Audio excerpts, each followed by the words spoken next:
جنگ بدر کے اندر 70 صحابہ، جنگ بدر کے اندر 70 کافر قتل کر دیے گئے اور 70 ہی کافروں کو قید کر کے لایا گیا۔ سنیے، بہت دلچسپ واقعہ میں آپ کو سنانے جا رہا ہوں۔ 70 کافروں کو قید کر کے لایا گیا، ان 70 کافروں کے پیروں میں بیڑیاں ڈالی جانے لگیں۔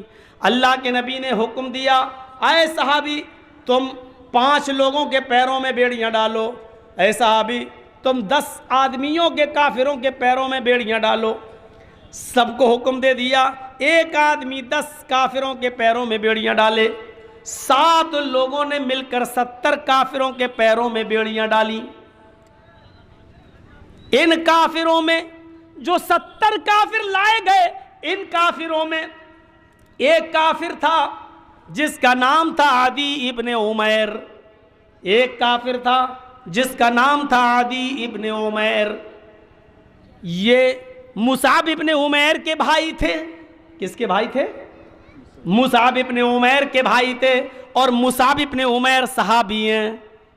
عمیر کے 2 بیٹے، ایک کا نام مصعب اور ایک کا نام عدی۔ مصعب تو مسلمان تھے اور عدی کافر تھے۔ مصعب تو اللہ کے رسول کے ساتھ لڑ رہے تھے جنگ بدر میں، نبی کا ساتھ دے رہے تھے، اور عدی ابو جہل کا ساتھ دے رہا تھا جنگ بدر میں، یعنی ایک بھائی دوسرے بھائی کے خلاف۔ عجیب جنگ تھی۔ ابو بکر نبی کا ساتھ دے رہے ہیں، لیکن ابو بکر کا بیٹا ابو جہل کا ساتھ دے رہا ہے۔ عجیب عجیب معاملہ تھا، عجیب جنگ تھی۔ پہلی جنگ تھی اسلام کی، باپ بیٹے کے خلاف، بیٹا باپ کے خلاف، یہاں بھائی بھائی کے خلاف۔ جب عدی ابن عمیر بھی پکڑا گیا کافروں کے ساتھ، اور جو صحابی ان کے پیروں میں بیڑیاں ڈال رہے تھے، عدی ابن عمیر کے پیروں میں بیڑیاں ڈال رہے تھے، تو وہیں پر مصعب ابن عمیر، عدی کا سگا بھائی بھی کھڑا تھا۔ عدی ابن عمیر کے سگے بھائی مصعب ابن عمیر کھڑے تھے، وہ اپنے بھائی کے پیروں میں پڑنے والی بیڑیاں دیکھ رہے تھے۔ تو مصعب ابن عمیر نے آ کر اس صحابی سے کہا جو ان کے بھائی کے پیروں میں بیڑیاں ڈال رہا تھا، تھوڑا سا ٹائٹ کرو، یہاں سے کسو۔ ارے یہ فوراً بیڑیاں توڑنے میں بڑا ماہر ہے، یہ تالا توڑ کے بھاگنے میں بہت ماہر ایکسپرٹ ہے، اس کو پکڑو، یہاں سے کسو، یہاں سے اس کو جکڑ لو، کہیں بھاگ نہ جائے۔ تو وہ صحابی رسول کو معلوم نہیں تھا کہ یہ ان کا سگا بھائی ہے۔ وہ صحابی جو ان کے پیروں میں بیڑیاں ڈال رہے تھے، مصعب سے کہتے ہیں کہ تم تو میری اچھی مدد کر رہے ہو، اس کے بارے میں مجھے بہت کچھ بتا رہے ہو۔ بیڑیاں بہت ٹائٹ کر دیں۔ جب بیڑیاں کسی جانے لگی، ٹائٹ ہونے لگی، تو عدی ابن عمیر کو غصہ آتا ہے اور مصعب ابن عمیر سے کہتا ہے میں تھوکتا ہوں تیرے جیسے بھائی کے اوپر۔ جو کافر بھائی تھا وہ مصعب اپنے سگے بھائی سے کیا کہہ رہا ہے؟ میں تھوکتا ہوں تیرے چہرے پر، شرم نہیں آتی تجھے؟ کیسا تو میرا بھائی ہے؟ تیرے سگے بھائی کے پیروں میں بیڑیاں ڈالی جا رہی ہیں اور تو کھڑا ہو کر دیکھ رہا ہے اور مشورہ اور دے رہا ہے کہ ٹائٹ کر دو۔ لگتا ہے تیری رگوں میں عمیر کا خون نہیں دوڑ رہا ہے۔ ارے عمیر کا تو بھی بیٹا ہے، عمیر کا میں بھی بیٹا ہوں، ایک ہی باپ کی ہم دونوں سنتان ہیں، اولاد ہیں، لیکن تیرے بھائی ہونے پر مجھے شرم آتی ہے، تو کیسا میرا بھائی ہے؟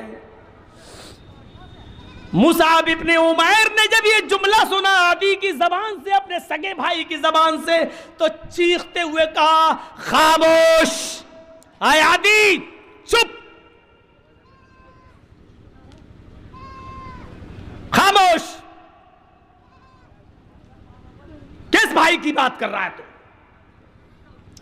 اے عدی تیری رگوں میں بھی عمیر کا خون ہے، میری رگوں میں بھی عمیر کا خون ہے، تو بھی جس باپ کا بیٹا ہے میں بھی اسی باپ کا بیٹا ہوں، یہ سب کچھ سچ ہے، لیکن تو میرا بھائی نہیں ہے۔